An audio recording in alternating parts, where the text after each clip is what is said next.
Coach, we're in Baltimore, the Coaches Caravan. Why is it important to get out and talk to the fans? I think it's really important. I mean, I think it's one of those things where in this day and age, we've got to be able to bring what we're doing and all the things that are so unique about Penn State, so special about Penn State, out to the public and out to our fans and give them a chance to get to know us and bring them back to Happy Valley. What do you think about the idea in general? A ton of stops, a bunch of coaches involved. It has to be pretty fun. Oh, it seems like it's really going to be fun. This is my first stop, so you can ask me again tomorrow. I'll let you know. But I think it's, it sounds like yesterday went very well, and it's kicked off really, really well. So I'm excited to be a part of it, and definitely excited to meet more of our alums and just to be representing and having a good time with everybody. Coach, also your first stop. Just tell me about the experience so far and what you're looking forward to about this. Well, so far it's been pretty simple. Meeting a few familiar faces and hopefully meeting some new faces. But I think it's a wonderful idea, and I'm just happy to be here. When you talk to the fans and the alums, what's the message? What do you like to talk with them about?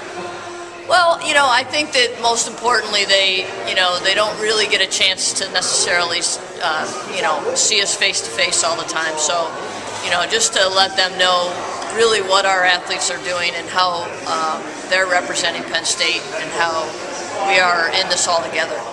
Bill, what's it been like so far for you, overall experience since you took over the job? It's been a great experience.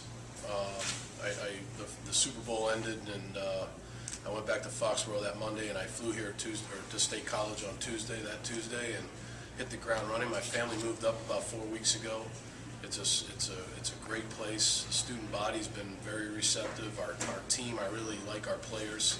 A bunch of high character kids that are committed to playing good football and going to class, and and administration's been great.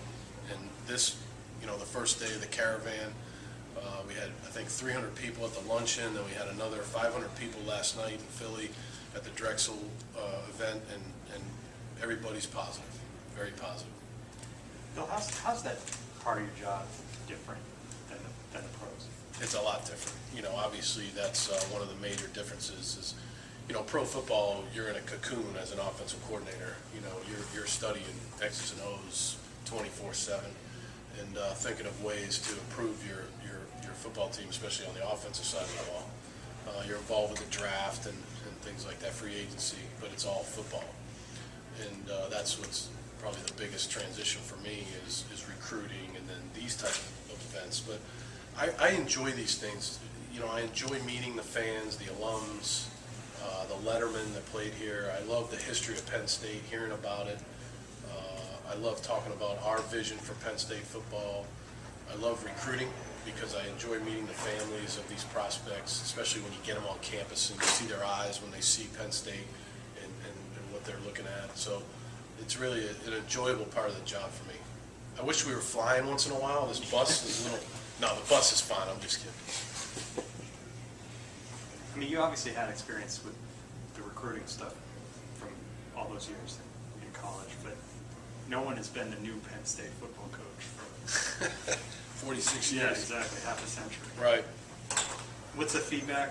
I mean, because there's got to be people coming at you with ideas and thoughts. Feedback in these interactions been like? It's been very positive. Barry, I just try to go out and be myself, and I don't try to go out there and be anyone but Bill O'Brien. There's only one Joe Paterno. There will never be another Joe Paterno. I said this yesterday. I dare say that there will never be anyone that coaches 46 years and wins 409 games ever again. It's an amazing feat, and plus the effect that he had on so many other areas other than football. So I just try to go out and be myself and talk to people about how much respect I have for the past, but also my vision for the new era of Penn State football. And so far, to my face, the feedback's been really positive. And people have ideas. I listen to the ideas, and I know at the end of the day I have to make my own decisions, but I enjoy meeting everybody and listening to what they have to say. What do you see as your biggest challenge going into this season? I mean, you've done the job for a few months now. What's the biggest challenge you face? The biggest challenge still, just from a football standpoint, is everything's new. The terminology, something that they called apples in the past, we call oranges now, and it's like learning a new language. So that's, one of the biggest challenges is that these guys continue over the summer, that they're on their own. you know, NCAA rules, look, I respect the NCAA, but the rules are, I mean, it looks like one of my wife's law school books. You know, and the rules say that we can't do anything with these guys in the summertime, which, you know, boggles my mind, but that's the way it is. So these guys have to continue to use the language that we taught them in the spring, and that's going to be the biggest challenge is when they get back for training camp. Is it a review, or are we starting all over again? So a lot of that is up to the players, how well they communicate during the summertime, and that's going to be the biggest challenge. I think that the other challenge is we're a little bit behind situationally. You know, we got some 2-minute work, but not enough. Some third down work, but not enough. We got a lot of red area work, which was good. Didn't get any backed up work, you know, inside our own 5-yard line. So we're behind situationally, and we gotta catch up in training camp.